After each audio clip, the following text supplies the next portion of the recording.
Namaste. Welcome to Sipping on Stories podcast, where we welcome women healers and spiritual leaders from all around the world to come and share their journey and their experiences, and of course, over warm cups and deep thoughts. Please subscribe, like, and share this podcast so we can spread some love. Thank you. Welcome, Challaine, to Sipping on Stories podcast. I am very honored to have you on this podcast today. And I think this will be the first of the podcast, as I was telling you, that it will be one of the inspiring episodes for a lot of people out there with your journey. So I was kind of mind blown myself. And I would love for people to hear what it is about. But so let's get into it. I've got my hot cup of water today. So we'll do a little I have cheers. my room temperature water. Cheers. Awesome. Cheers. Tell us where you're joining from and give us a little introduction about you, and then we'll get into it. So I'm in Canada, actually. So the way other side of the pond from you, it's 6:30 at night and on Thursday, and you're Friday morning, aren't you? Yes. Wow. Okay, so who am I?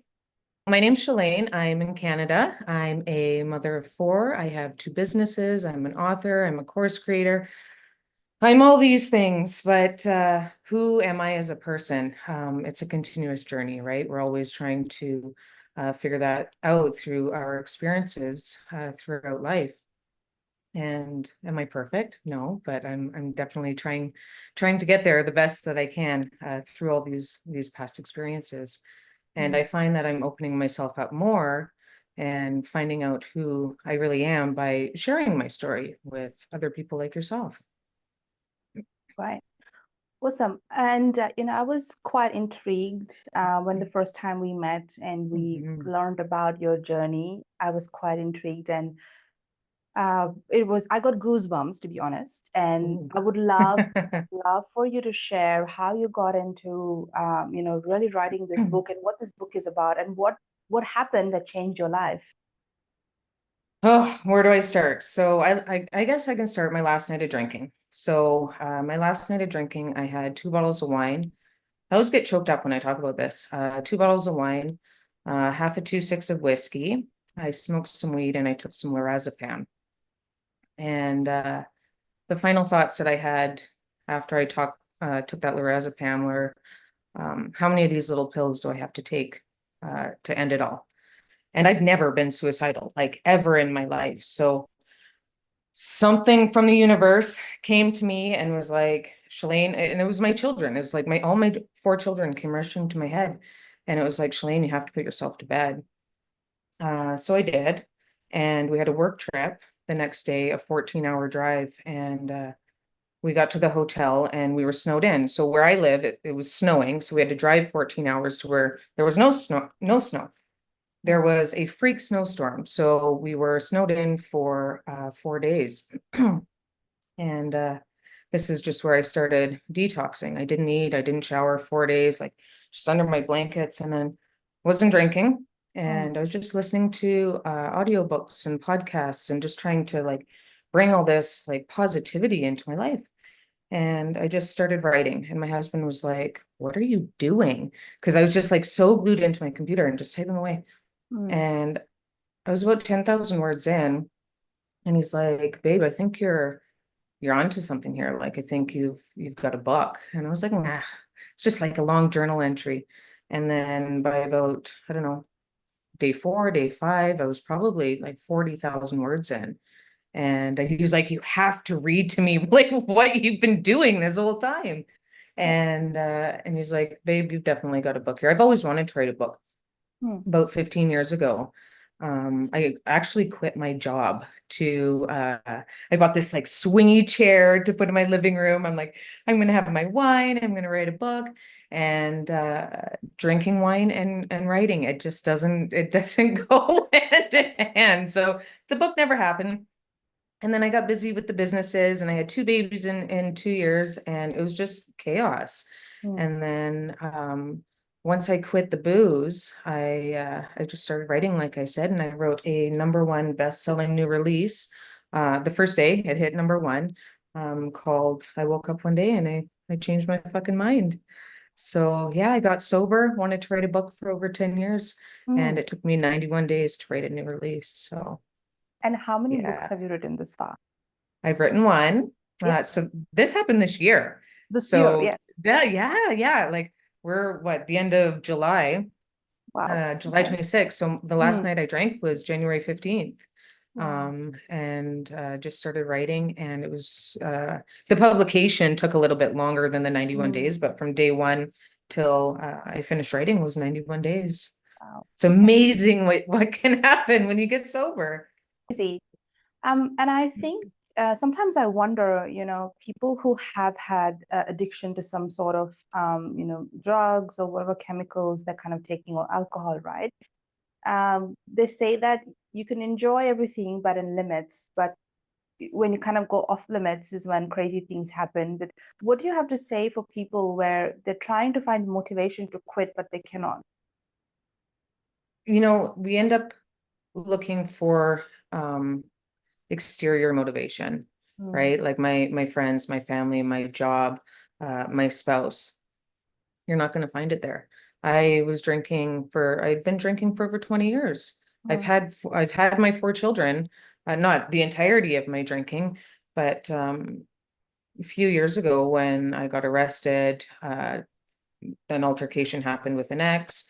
My children were around. They saw that. They saw the cops coming to the house. They saw me get arrested. They mm, were witness to the yelling and the screaming and the slamming of doors and everything. Um, Knowing that they were witnessing that wasn't enough. mm, So it really has to come from the inside. And when I started writing again, I was tapping into who I was, who Challaine was, who like Challaine was lost.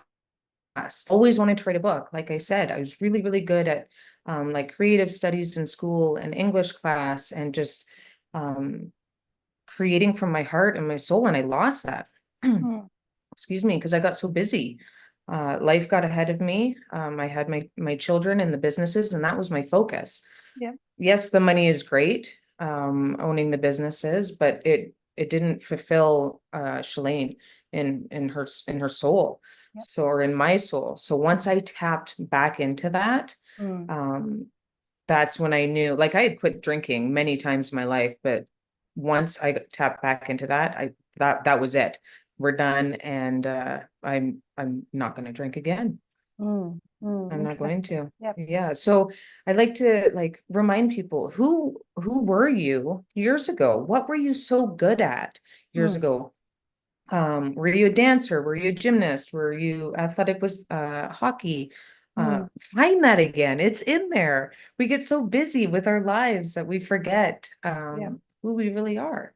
Yeah. And Wow. that's that like who versus do, right? Who Mm, I am is totally different from what I do.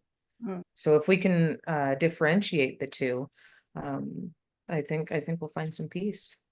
Wow. That's very nice what you said just now. And I think that what got me is, of course, you can't find motivation outside. It has to come from within. I totally resonate Mhm. with that. And at the time when you were going through this transitioning from the excessive drinking into writing a book and just changing your life. So what helped you, apart from, of course, you had that inner voice, kind of guiding you? There was divine, I would say there was divine intervention of some It sort, which kind totally of is. It pushed you there. totally is. It's Yeah. like this mystical intervention of, I mean, I've hit rock bottom many times in my life, Mm, right? And it was kind of like the culmination of all of it. It wasn't one rock bottom. It was just like this let's go force. It was this force that just I can't explain it. yeah. And if I could, it probably wouldn't have happened, and I'd still be drinking. So I guess it's okay not to have all the answers, right? I don't have all the answers of Yeah. how I could. I literally woke up one day and changed my fucking mind. Yeah. That's a And book and title. that yeah, and that was the end of it. That was the end Yeah. of it. But Challaine, I'm very proud of you. Congratulations on your Thank you. achievement. Thank Very you. well Thank you. done. Very Thank well you. done. Yay, round of applause. Awesome. And if you could give our listeners a little sneak peek into your book, a little highlights if you think Yeah. would be beneficial, because we really want to, kind of ensure I would read it. I would really want to read your book and Yeah. tell us where it'll be available to our listeners. Give us a little, highlights of your book as well. Well, try not to give too much away, but it is broken up into three sections. So the beginning is kind of my story, where I came from, me growing up and my molestation when I was 12 years old, and trying to kind of tie in and try to find the missing pieces of why did I start drinking? How did it get so excessive? Mm, And my relationship with my mother, and a few deaths that had happened over the past couple of years, and the busyness of my work and relationship. So my story's in there, and then I kind of talk a little bit about the education of alcohol mm, and the societal pressures that we have, and the stuff that we see on social media, and the mommy wine culture, and how it's so trendy. And I was a part of that mommy wine culture. And you see these memes online with like the big fishbowl glasses of wine, and the girls are cheersing. And we're not showing the whole story. mm, Excuse me. We're showing the hair done up and going out and the partying, but we're not telling the whole story. What's happening before these girls are going to bed? We're mm, taking Alka-Seltzer, we're taking Tylenol, we're chugging water, we're throwing up in the toilet. What's happening to the moms the morning after? We're yeah. not getting up for our kids. We're making them go fend for themselves and to get their own breakfast. Maybe some of them are sitting in a diaper long enough, or the husband or an older child. For me, my older children would have to take care of the little ones. I physically could not get out of bed. Mm, So I was useless to my kids. And then so my story, a little bit of education about alcohol and kind mm, of the chemical breakdown of it all. And then how I did it, and some tools on how to get sober and how to move yep. forward in your life, and how to really turn your wishes and your dreams into tangible goals to make it happen. Mm. Great. And Yeah. I think that's great. It's quite interesting, especially when you have also got some practical tools or to help people come out of it. And you mentioned that when you were going through this transition, it helped you to go inward and find out who you were, and that happened through really, writing a book and writing out pages and Hmm. pages. Is there anything else that helped you in that time, as you were transitioning? Solitude. Mm, Solitude really helped me. I didn't fit the traditional mold for, I'm not knocking this program down by any means. It's been around for decades, mm, but I didn't fit the traditional mold for meetings and AA and that community. yeah. I found peace in really, like I said, tapping into myself and working on my goals and my dreams, Yeah. and just trying to figure out who the hell I am now. Mm, And I think it may also be like a maturity thing. I'm not in my 20s anymore, right? I'm 39. So it's hard to let go of that life, of mm, the partying and the drinking and the trips around the world. And I'm not that's not my life anymore. yeah. And in a sense, every few years, a part of you dies, or Mm, you're so used to that life, right? yeah. And I guess I was just trying to hang on to it Mm, for so long. yeah. And Great. but And I've let it Charlene, you go. mentioned, yeah, I think you mentioned you were not part of any groups as such in more conventional methods. So you were not part of it, but you went more inward, or solitude helped you. So what are some of these other conventional methods exist out there? Because our listeners might not be aware of it or know about it, really. So I'm talking about the 12-step programs Okay. with Alcoholics Anonymous, Mm-hmm. where you go and you meet with groups of other alcoholics, and you get to know some sponsors. Mm, That didn't fit for me, for my lifestyle, and just uh, going off to meetings all the time and leaving my family. And it I did all my work in the house, and Mm. my family was there to see it. So I didn't really want to go out and come back as this like new revived person after every meeting. That would have been weird. My son was already weirded out when I got sober. My oldest, he's 16 now. Mm. He was only 15 at the time, but my husband got sober at the same time as me. He hasn't had a drink either. He was really weirded out and he's like, what is happening in the house? Like it's so quiet and it's so happy. Yeah. And he's like, this is, I don't, I, he didn't know how to act, I guess, because he was so used to just being the oldest and being on defense and having to like have his guard up in Mm. case like mom was going to blow up or mom was going to lose her temper or something. So I think for him, like he's able to kind of just chill now and be a teen and not have to worry about mom. Like mom's got her shit under Yeah. wraps now, Wow. right? Yeah, I think I was going to ask you, how did that change your family and what was their reaction like? So I think you've pretty much kind of covered that already. So Yeah. with my oldest, Mm. like I just said, I explained with him, but my daughter, who's 13, she didn't really understand Mm. what the effects were alcohol of with drinking alcohol were. She had seen like the neighbor moms kind of get like happy and fun, and then by the end of the night they were falling over. Um, the last night of my drinking, or maybe it was a couple nights, it's now a blur. Mm. I stumbled and was falling over in the bathroom. And because I was hanging out with my daughter and I was stumbling over, and she had never seen me like that. And Mm. then she started talking about it. So now like she has this memory, right? Wow. My oldest daughter and my oldest son, they have these memories of their mom drinking for so many years of their lives. And I'm just so grateful that I was able to get my poop in a group before the littles, they're 3 and 1.5, before they have the memories of their mom just being Mm. wasted and not being able to get up. And now the older children can see that the situation I was in Mm. wasn't permanent. And I'm hoping to like be a beacon of hope for them that whatever crap they are going through in their lives, like if I can get through that, Yeah. 2 bottles of wine a day and like just all the ick that went with it, they can do anything. They Mm. can absolutely do anything. Wow. So Yep. I'm glad they got to see me recover and not put me 6 feet under Yep. because of Wow. that. That's great. You've just set an example to them. So I think Yeah. that's wonderful. Great. Yeah.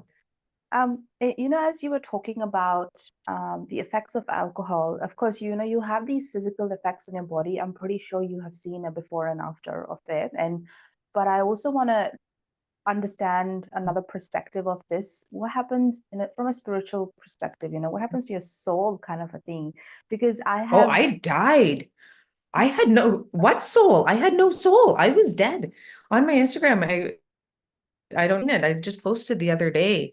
I was day 3 or day 4 in the Mm. hotel room and I'm taking a selfie in the Mm. mirror. And I do a side by side with another picture. And I showed it to my husband and he was like, oh my God, Challaine. Like he couldn't even believe that that was me. Like I just looked so dead and so sad and just pale in the face and just I it was terrible. I can't even Mm. believe that was me. Wow. So yeah, Yeah. and the thing with drinking so excessively like I was, you're getting Mm. these like shots of serotonin and dopamine as you're drinking, right? So you're depleting these stores that are in your brain. Yeah. And as you move forward in the next day, the depression and the anxiety that comes with that, because you're so depleted, you don't have any happy hormones left. So Yeah. the only way to get it back is, okay, we got to start Mm. drinking. That's why people struggle with withdrawal, because how do we make ourselves feel better? How do we Yeah. get out of this just uncomfortable in our skin feeling? Well, let's have another drink. And then that is like our homeostasis. That's our normal, right? So if we can just Mm. get past those first couple days, I know they feel like crap. You don't want to go on, but Yeah. it's like getting uncomfortable, or how do you say, you get comfortable getting uncomfortable. Mm. That's really going to set you on the trajectory to Yeah. move forward in your through your Mm. sobriety. And you mentioned this point where you said depression, and I'm pretty Mm. sure you have seen a difference between your thoughts as well. Oh So yeah. when you are in that state versus this state, how are they kind of different? So what difference do you see with your thoughts? I'm, oh wow, I'm actually thinking clearly. So my anxiety and my depression were 100% alcohol related. Mm, I'm no doctor, I'm no physician by any means, but um, when I went to my doctor to seek help for, I was like, there's got to be something better in life than this. Like yeah. I was so dead. Um, she gave me pills and I always hesitated in taking them. I was like, I'm not going to be a pill popper. I'm not going to be a drug addict. Well, Mm, and alcohol is a drug, but I didn't relate the two at the time, right? yeah. And it's interesting because between her and my therapist, nobody asked me how much I was drinking. Mm, And I would like to know if I was treating someone, how much drugs they were consuming on the daily basis, mm, right? Like to me now, that's a common, like we should be asking, or doctors or professionals should be yeah. asking their clients about alcohol because so much alcohol is going down behind Mm, closed doors, closed mm, doors. So I agree. Yeah, yeah, totally. That's kind of fascinating, I guess. I had another guest on the episode where they talked about like when you do go up to, a doctor, they just want to solve your symptoms, just give you pills and solve your symptoms, but not really get down to the root cause of what's happening, yeah. either with your lifestyle or anything else, right? And My doctor didn't even ask me if I a therapist. It was mm, like, okay, so I love my doctor. I really, really do. And I do feel that like she has my best interest at heart. So maybe it's just, I don't know. I don't want to put my foot in my mouth here, but she gave me a form to fill out. It was like a questionnaire and check yes, check no, check yes, check no. And I was diagnosed with depression, anxiety, and PTSD all within filling out this form. Like just a regular like walk-in clinic, go see your doctor. And okay, well, oh yeah, you definitely have this. I gave her a little bit of my backstory, of my childhood and this and that. And yeah, yeah. So writes the prescription. Here you go. Well, that prescription that you wrote almost ended my life because I was drinking that you mm, didn't know about. You know what I mean? Like it's really twisted and we need to be having more conversations, not just from like a doctor client perspective, but just a human yeah, perspective, like just a mm, connection. If you're working with someone, get to know that someone, yeah, right? Not just don't just get to know or diagnose the symptoms because we're very complex complex people. yeah. Totally agree. Wow. Yeah. Oh, that's interesting. And I was feeling all those emotions as you were talking through. So, Yeah, well, this is really good. And I think I've said this to you before when we spoke for the first time. You're so natural at it. When you were actually taking me through your story, I felt like I was there. My body was mm. there, and I was looking at everything happening and I'm feeling so glad you almost weren't. I'm so glad you weren't there.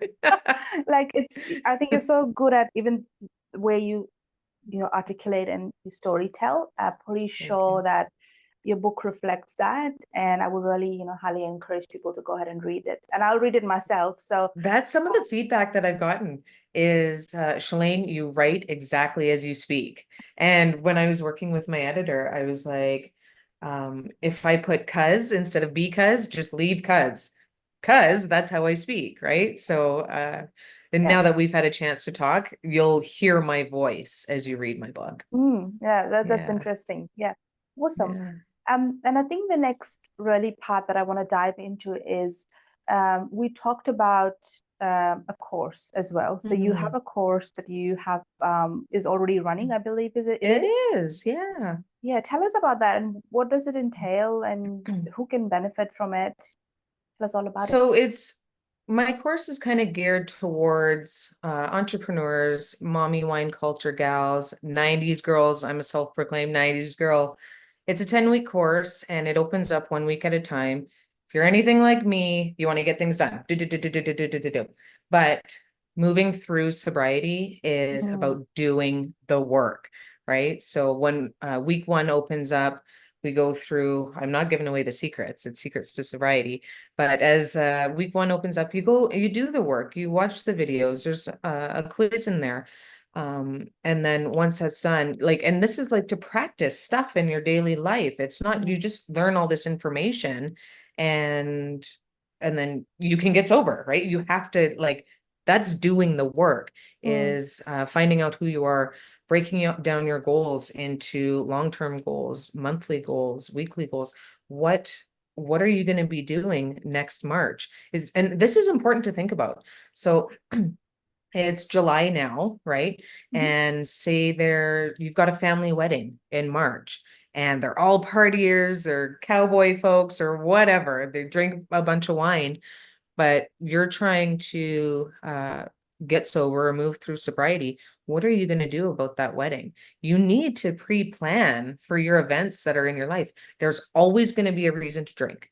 mm. There's Christmas, there's New Year's, there's birthdays, there's anniversaries, it's Canada Day or any day. Pick a day. There's Yeah. 365 days, right? So we need to be like pre-planning our lives in order to be putting sobriety first. Mm, So that wedding in March, are you going to ask the host to provide non-alcoholic beverages? yeah. Yes, they'll probably have pop or water, but Yeah. are they open to having a non-boozy wine or non-boozy beer, right? So you can kind of feel like you fit in. Or Mm, are you going to bring your own stuff? yeah. So it's these like little things that we don't really think about, Mm, that I've included in the course. So 10 weeks, 10 secrets on how to get sober, and it does not include meetings. So okay. there you go. Interesting. Yeah. I But thought it would meetings be are more an fun. option. They are an option because it's not a one fits all model, and Yeah. sobriety is not linear. Yeah. Yeah, I agree, and I think it's quite a quite a roller coaster ride there that you just with our conversations I can infer. Amazing. And is this course accessible to people via online? So Just it an is. online It's course? on my website, Challaine.com. However, it's not available to everyone, meaning there is an application for oh no, sorry. That's for the course. I was thinking coaching. Okay. Coaching. So my coaching is by application. Sorry, like Okay. I said, it's almost bedtime for me. The My coaching is by application because it's so personal, right? It's Mm, one-on-one relationships. You yeah. may connect with me and I may not connect with you, or vice versa. And Yeah. I want to really like get to know you before I start Mm, working with you, as it yeah. is such a sensitive topic Mm, that I want my clients to feel trusted, yeah. feel that they can trust me, right? Yeah. And know that I will hold their information with the utmost confidentiality. But Mm, yes, the course, my website, available to everyone. And yeah, yeah. Awesome. And tell us where we can find your book. everywhere. You can find it everywhere, but primarily it's on Amazon. Okay. Yeah, Awesome. All right. globally on Amazon. Yeah. Great. Oh my God. I think it has been so interesting just listening to your journey and to where you've come. So congratulations again. Thank And I'm you. pretty sure you're an amazing mother, you're an amazing entrepreneur and coach as well. I'm pretty sure you are. And Yeah. you're such a lovely person. So thank you so much for sharing your story today on this platform. I'm very honored and Thank you. humbled at the same Likewise. time. Likewise. Thank you for Thank you having so me. much. Appreciate I you. think, yeah, as we wrap up, really, we come to the end of time, is sometimes I feel so bad about this because I don't want to go. I just want to keep talking. I want to know more. I'm just having so much fun. It's so interesting. But sadly, we have to wrap up. But Charlene, at the last minutes, if you have anything to kind of say to our listeners who may be battling addiction and um, any motivational words, if you want to Never tell quit this. quitting. Just never quit quitting. I tried quitting 19, 20 years. Mm, And it was that one time that made the switch. I woke up and I changed my fucking mind. Discover my secrets so you can too.